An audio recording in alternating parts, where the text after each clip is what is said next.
Oke, selamat siang Tokonat, selamat datang di Sinyal Ngebras edisi 2-8 September 2025. Seperti biasa, kita bakal bahas tentang market hari ini.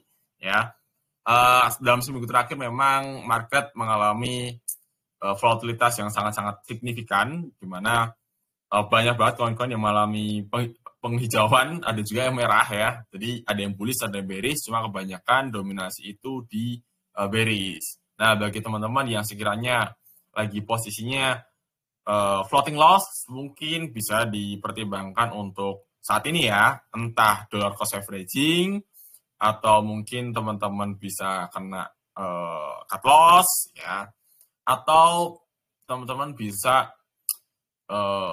wait and see gitu, tergantung dari tipikalnya masing-masing teman-teman. Kalau aktif trading mungkin sesuai dengan strategi masing-masing bisa di cut loss atau apapun itu ya, ini bukan ajakan beli atau jual. Tapi sesuaikan dengan strategi masing-masing. Kalau teman-teman investor saat ini sedikit ngasih gambaran ya, aku bakal nunjukin nanti Bitcoin juga sih. Bitcoin itu masih dalam kondisi yang cukup bullish, walaupun ini terkoreksi.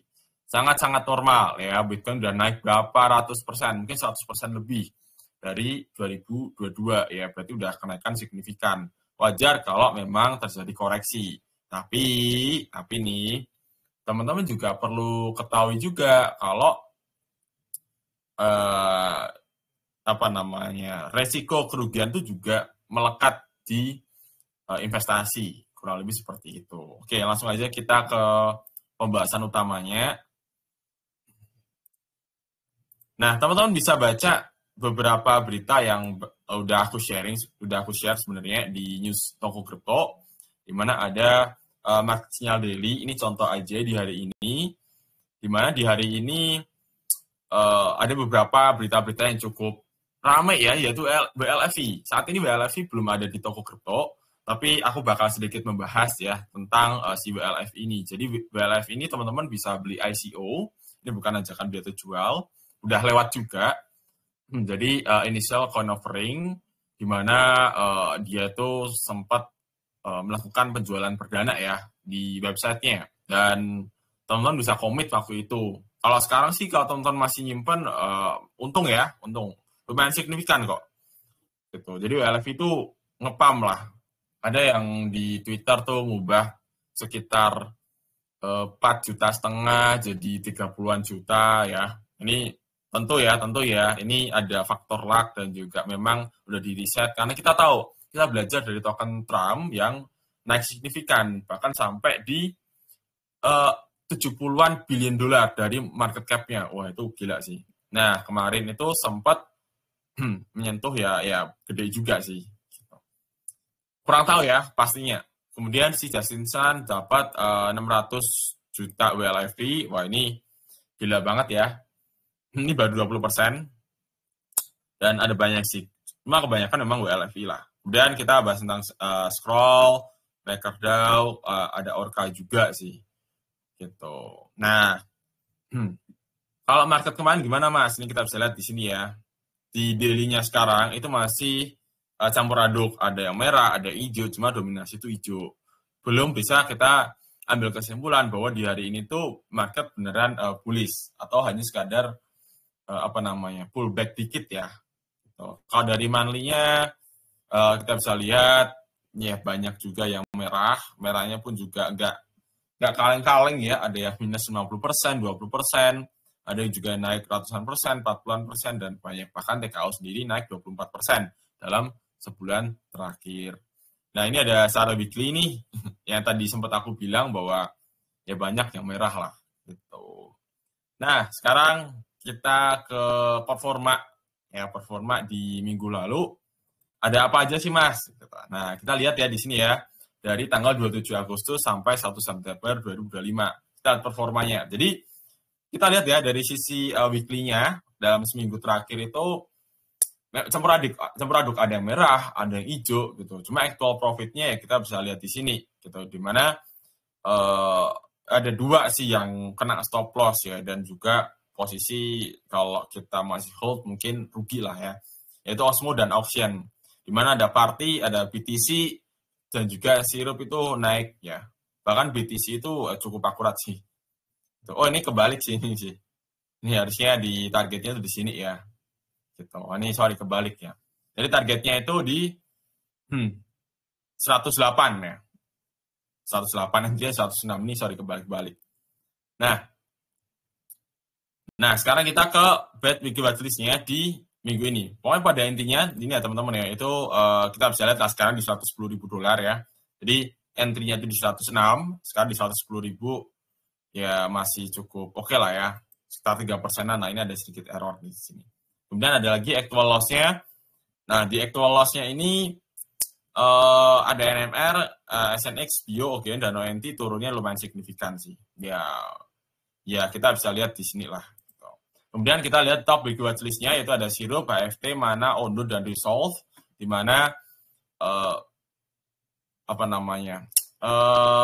kelima koin ini berpotensi naiknya lumayan signifikan sih, 4, 5, sampai 9%. Gitu. Ini tanggal 2 sampai 8 September, disclaimer, ini sebatas analisa pribadiku aja ya.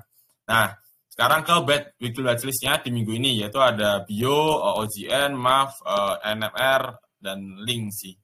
Gitu ya. Jadi kelima koin ini berpotensi turun ya, di mana Bio tuh udah naik signifikan banget, OJN juga sama. Ini sebatas koreksi aja sih. Tuh, kita langsung ke topik utamanya, kelima koin berpotensi bullish, yaitu ada Sirup ya. Ini aku pakai time frame di 4 jam. Kita bisa lihat di sini dari sisi MACD ya, sebenarnya tren itu turun sih sebenarnya ya, mengindikasikan yaitu koreksi, sorry bukan turun, koreksi. Jadi koreksi itu terjadi ketika memang market itu menunjukkan anomali ya. Contoh anomali seperti apa? Overbought ya, oversell itu bisa dianggap sebagai koreksi. Bahkan turun dalam pun dia naik itu juga dianggap sebagai koreksi ya teman-teman ya. Secara bahasa ya. Mungkin teman-teman kenalnya koreksi ya, dia turun. Nah, dari penurunan ini yang masih so far dia trennya masih di atas histogram 0, media 0 ini. Dia masih cukup aman ya, belum menunjukkan tanda-tanda dia tuh confirm untuk turun, jadi masih ada potensi si Sirup ini tuh naik gitu. Dari RSI momentumnya juga turun sih, cenderung di sideways sekarang ini untuk si Sirup time frame 4 jam. Kalau kita lihat di sini ya memang sideways ya, tapi sideways-nya lumayan, range-nya lumayan gede nih. Jadi hati-hati aja, jangan all in kalau emang teman-teman minat memasuk di Sirup. Kemudian sekarang kita ke HFT. Justru HFT ini menunjukkan data menunjukkan potensi dia itu reversal ya, atau breaking out lah, breaking out. Jadi trennya dia kan bearish nih, di sini nih bearish. Dia menunjukkan breaking out diiringi dengan volume yang lumayan signifikan walaupun belum terlalu kuat ya teman-teman ya. Kita lihat di sini di volume yang sama depth-nya ya atau transaksinya, dan sekarang ini juga sama kurang lebih, menunjukkan bahwa ya di volume segini pun juga belum menentukan bahwa dia itu valid untuk melakukan kenaikan lebih lanjut gitu. Nah, cuma dari MACD-nya di sini menunjukkan ada potensi dia tuh untuk reversal. Jadi wait and see. Kalau aku pribadi untuk HFT cenderung masuk di support-nya. Ini menurutku support cukup kuat ya di 0,0816. Ya tidak menutup kemungkinan untuk kena stop loss. Gitu. Ini dia masuk ke range trading di area ini, ya, range trading. Kemudian sekarang ke Mana. Di Mana ini dia juga menunjukkan trennya dia tuh naik, walaupun naiknya itu tidak tinggi ya. Jadi ini trennya nih. Tren dia masuk ke area tren bullish, walaupun secara kalau kita zoom out ya dia sideways. Kalau aku pribadi dari lihat MACD-nya juga sama, dia berpotensi lanjut naik, volumenya nggak terlalu signifikan, tapi lumayan lah ya. Menurutku sih ini bisa masuk pelan-pelan sih di sini sih. Itu dari MACD-nya, RSI juga Golden Cross, kebanyakan sini Golden Cross. Tinggal waiting volume aja yang cukup bagus. Cuma ekspektasiku di sini Mana koreksi dulu sih. Gitu. Targetnya di 0,3 dolar. 0,3079 untuk Mana. Kemudian ada Ondo juga sama, dia breaking out, cuma masalahnya dia itu masih di MACD bawah nih ya. Walaupun histogramnya udah mulai dari merah ke hijau, cuma trennya dia masih dalam kondisi yang cukup bearish. Artinya kalau dia mau lanjut naik nih, dia harus breaking trend di sini mungkin ya. Sini kali. Nah, jadi dia harus breaking trend di sini. Di atas inilah, di atas 0,95 ya. Di atas itu. Itu pun harus dijaga ya harganya. Dari RSI-nya momentumnya cukup bagus. Kalau ekspektasiku mungkin si Odo semoga teman-teman dapat ya. Karena aku pribadi kayaknya yang lihatnya si Odo ini bakal lanjut naik ke target sih. Nggak sampai ke entry-anku gitu. Kemudian ada Resolve. Resolve ini juga sama, trennya dia sebenarnya masih cukup bearish ya, turun. Bahkan ini tuh sebagai cadangan aja ya teman-teman ya. Gitu. Dari keempat koin ini, Resolve ini yang paling terakhir opsionalnya. Artinya gini, trennya dia kan turun nih. Teman-teman suka buy on weakness, mungkin cukup tertarik dengan si Resolve ini, di mana market cap-nya dia tuh sekitar 40 juta dolar ya. Gitu. Jadi sangat-sangat kecil. Dan kalau suka buy on weakness, terus di market cap rendah, mungkin ya bisa lah dipantau dulu ini. Gitu. Dari sisi volume juga kecil sih, nggak signifikan sih. Masih wait and see ya intinya. RSI-nya juga apa namanya? RSI juga apa namanya? Wait ini ditutup dulu aja. Nah, RSI juga di area yang cukup punya tekanan jual yang lumayan lah gitu. Jadi dia tekanan jual itu konsisten si Resolve. Entah si siapa namanya, bisa aja nih kalau turun dalam kayak gini teman-teman ya, dia continue dan disiplin turun ya, berarti ada yang jualan dia itu punya barang cukup besar gitu. Contoh entah si timnya atau para atau ada treasuries-nya mereka, atau mungkin ada airdrop tertentu yang nominalnya gede, atau mungkin wealth yang jualan, atau mungkin banyak hal ya. Intinya mereka yang punya barang banyak lah, simpelnya gitu. Jadi mereka buangnya pelan-pelan dan secara kontinu. Gitu kan, wealth nggak bisa masuk dalam waktu sehari kan, butuh berhari-hari. Gitu. Entah jual atau masuknya. Gitu. Itu kelima koin berpotensi bullish di minggu ini. Nah, sekarang kita ke 5 koin berpotensi bearish, yaitu ada Bio. Walaupun Bio itu turunnya signifikan ya, orang bilang, wah ini buy on weakness, aku ngelihatnya ini lanjut turun terus. Lihat dari sisi RSI-nya yang terus turun ya kan, terus kemudian MACD juga dia jenuh banget, terus apa namanya, histogramnya juga indikasi dia tuh reversal dikit, mungkin targetnya juga agak tinggi banget di 0,158 di sini paling gitu. Jadi Bio ini punya tekanan jual lebih ya. Dia juga udah ngepump tinggi banget kan, jadi sangat wajar untuk dia tuh koreksi gitu untuk Bio. Kemudian ada lagi OG juga sebenarnya aku melihatnya dari sisi volume sih sama. Dia itu kan sideways di sini. Ini ada resistennya. Nah, dan aku melihatnya sih dia masuk ke range area ini lagi sih ke 12,6 sampai 13,6 ya di sini. Tapi tetap dipantau dulu aja, siapa tahu dia breakout lanjut naik gitu. Dari sisi MACD juga ya dia masih bullish lah gitu. Untuk Maverick ini memang trennya dia bullish lah ya. Trennya dia bullish. Cuma aku lihatnya ini ada resisten di sini. 1, 2, dan ini ketiga ya. Jadi dipantau dulu aja si Maverick.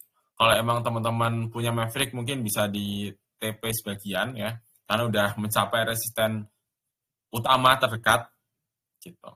Kemudian ada lagi NMR. Nah, numerier ya. Numerier ini dia masa-masa distribusi ya. Sama kalau teman-teman lihat harusnya kalau token memang dia harganya itu normal, dia pasti ada naik turunnya ya. Nah, sedangkan di sini tuh merah terus, artinya memang tekanan jualnya signifikan. Jadi buat teman-teman yang mau serok NMR di jangka waktu dekat ini tidak disarankan sih.